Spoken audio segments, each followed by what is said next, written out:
Bonjour et bienvenue sur le podcast Le Yoga en vous. Je suis Bérangère, professeure de yoga à Caen et en ligne chez Béré Yoga. Ici, je vous propose des réflexions et des conseils pratiques pour intégrer le yoga à votre vie quotidienne, mieux comprendre ses bienfaits et vous reconnecter à vous-même avec bienveillance. Bonne écoute! Bonjour à toi et bienvenue dans ce mini yoga en vous spécial été. Qui dit été dit rythme plus léger. Alors je te propose une série estivale autour de livres inspirants à glisser dans ton sac entre 2 baignades ou 2 randos. Aujourd'hui, j'ai envie de te parler d'un livre que beaucoup considèrent comme fondateur dans le monde du yoga. Il s'agit de L'Arbre du yoga, écrit par BKS Iyengar.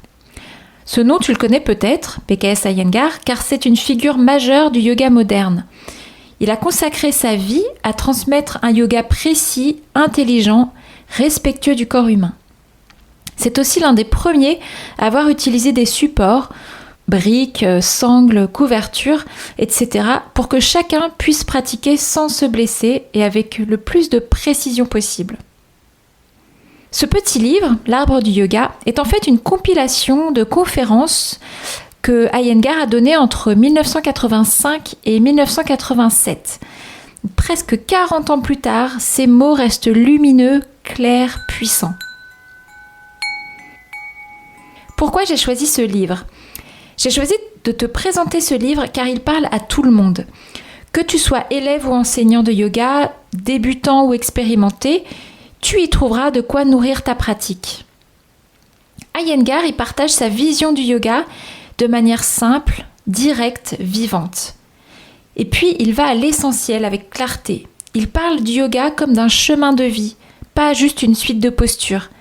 Donc c'est un petit livre, mais il contient beaucoup de sagesse. Alors ce que j'ai aimé dans ce livre, c'est beaucoup de choses. Déjà, j'apprécie beaucoup le style presque oral d'Iyengar. C'est normal car ce sont des conférences à la base, donc on garde ce style oral. Et puis, il emploie aussi Iyengar beaucoup de métaphores qui rendent le propos très clair. Notamment le fait qu'il parle du yoga comme d'un arbre avec ses racines, ses branches, ses fruits.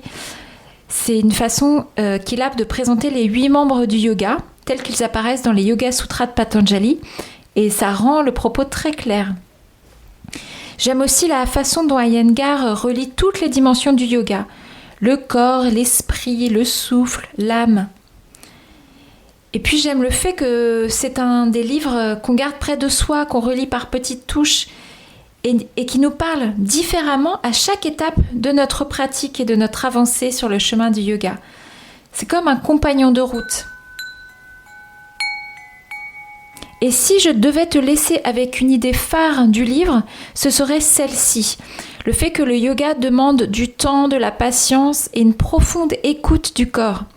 Iyengar l'explique avec beaucoup d'humour et un peu de fermeté au passage dans cet extrait.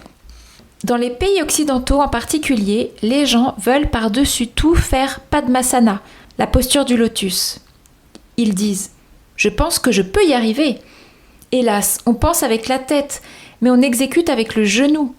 Si vous ne comprenez pas l'intelligence du genou et le forcez à suivre votre cerveau, alors le genou se cassera. Mais si vous comprenez la rigidité du genou tout autant que sa mobilité, et si vous avancez très progressivement, alors il n'y a absolument aucun danger. Vous pouvez faire du yoga, mais faites-en judicieusement, en sachant ce dont vous êtes capable. Le yoga ne peut pas être pris d'assaut. Et je vous partage enfin une phrase à méditer, donc qui est extraite aussi de ce livre. Quand votre corps, votre mental et votre âme seront en bonne santé et en harmonie, vous apporterez santé et harmonie à votre entourage, santé et harmonie au monde, non pas en vous retirant du monde, mais en étant un organe vivant et sain du corps de l'humanité. Et toi, est-ce que tu connais ce livre ? Tu l'as lu ou peut-être qu'il est sur ta liste ? Écris-moi sur Instagram à Béré Yoga ou par mail, je serais vraiment ravie d'échanger avec toi. Et si toi aussi tu as envie d'intégrer cette sagesse du yoga dans ta vie quotidienne, pas juste sur ton tapis, sache que je prépare un programme en ligne autour de tout ça. Il arrive très bientôt. Tu peux t'inscrire sur la liste d'attente pour ne rien manquer. Le lien est juste sous l'épisode. À très vite pour un nouvel épisode du Yoga en vous.